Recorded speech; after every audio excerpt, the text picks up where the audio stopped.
An is tá me caint a Robert Quinn ó Coláiste Dhúlaigh Robert Consáú. Ó tá mé haar cín mai.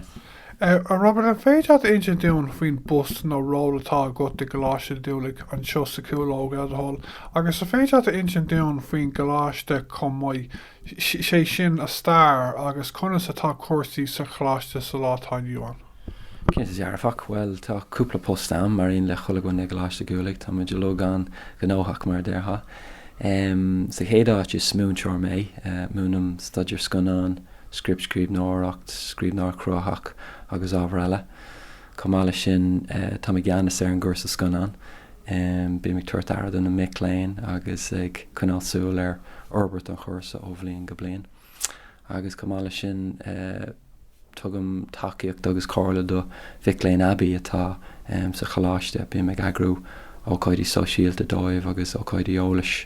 So bí man gnóthach, but ben man tanhas mo chud fust agus sin ítach. Agus iad caint faoi star an Choláiste, well, man scoil bhí ann ar dús, is tálim gása saoil an Choláiste ag tús na nuachtaí, sin an teamás an chéad cuasa ar teistmeachta. Bhí an rath agus an éile bhar an gcúrsa agus chuine me doring ag forbert cuasaí nua.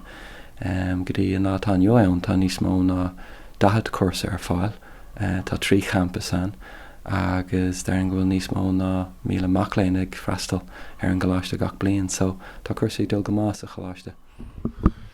Sin go héintach mar sáldait ceapan thuí mé féin go dtí an Coláiste seo idir gábhín is a hain agus gábhín is a trí. An féidir insin dom bhí conas mar dahraigh an Coláiste ó hinine le ó gábhín is a trí. Well, tá cúpla ahrú cinnte roiint in éireann, tá siad imime as, tá siad imime ar pension, tá múntúirí nua takein an áit dar nó. Tá Coolock nua an sa cantín agus tá siad thar bar an cuirlaí céil, is chur an caffi agus bí jazz ar fáil dún. Ach beidir an tarthú is mó ná go bhfuil céim ar fáil sa Choláiste is is mór an tarthú é sin an chuir rá rudaí ná de bhíoch na Mic ag teacht go Coláiste Dhúlaigh le gabhlín a dhéanamh agus diplóma bhaintach agus sin bhí ráhaach go dul go Sasana, Ollscoil Wolverhampton, bliain amháin eile a dhéanamh agus céim áil ach inis ó 2013 sílam tá siad an ann an bhliain dhearnach a dhéanamh i Coláiste Dhúlaigh linne. So cinnte sin nach bhfuil gá dul go Sasana tá siad an teacht an seo diplóma áil i gabhlín agus bliain amháin eile dhéanamh linn i Coláiste Dhúlaigh chun céim bhaintach, so tá sin ar cían is ionach an de sé. Sa sin go héintach sa sin an príomhá tá ar an caiinteinniu fao sin is sin go héintach. Cadíad na cuasaí atá le fáil mar géimean agus go? Well, tá ceithre cín ar fáil. Bí é craoltóirtas ar seoracht, bí é a léirú fís agus scanán, bí é beochan agus bí é an drama, so sin ceithre cín atá fáil.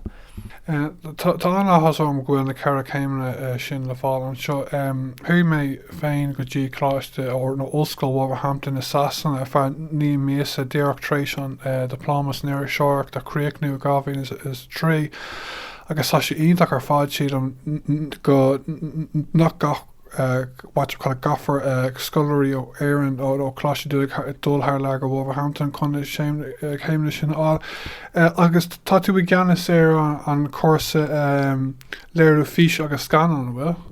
Well, tá mé sé gceannas ar an gcúrsa diplóma, so sin ní me gceannas ar an gcúrsa céime, but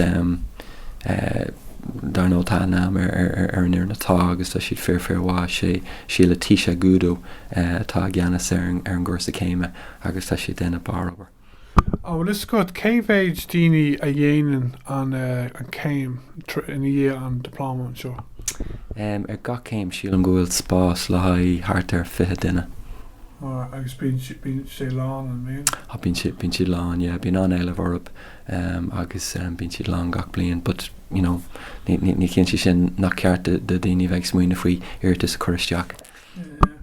Sin héintach just a caint faoi Gaeilge mar tá caintring Gaeilge inniu is rud mai ag ceapan sé le mátá aon Gaeilgóirí cruthaíocha an bhuiit an sin ag éirí obair sa man Gaeilge nó an ráimíocht Gaeilge bhfuil deis ionta chuan is an cuasa seo le cuasa beidir ar seocht dhéanamh nó a léir a físe nó beocan nó a bheith obair an rámíochta tá deis mar dúirt mé tamse ag obair déanamh agalah radio an Ghaeilge agus is de bhar an cuasa a rinne mé Coláiste Dhúlaigh a thug an muíonn sin dom so leúnmh dé tamse ag smaoinmh go dúchaí níos mó gweagóirí tríd na cuasaí an aontaíonn tú?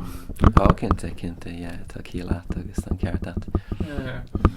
Ok, Robert, mar ocail scór an féideat in sin dún faoin teachtrocht atá go do rií sa bhaile a gceisteach lena nniu atá ag smaoine faoi nó atá oscailte faoi teach do Coláiste Dhúlaigh chun cuasa trío le bhéile dhéanamh.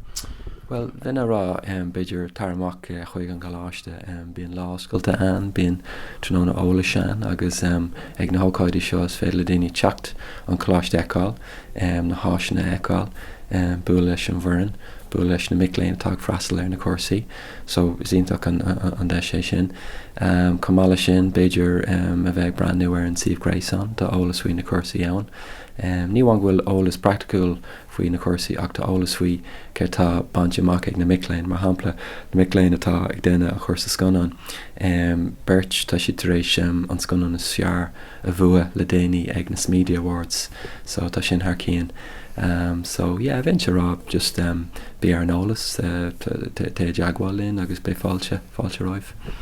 Ok, Rob, a chuir mé le mé. Fáilte rád.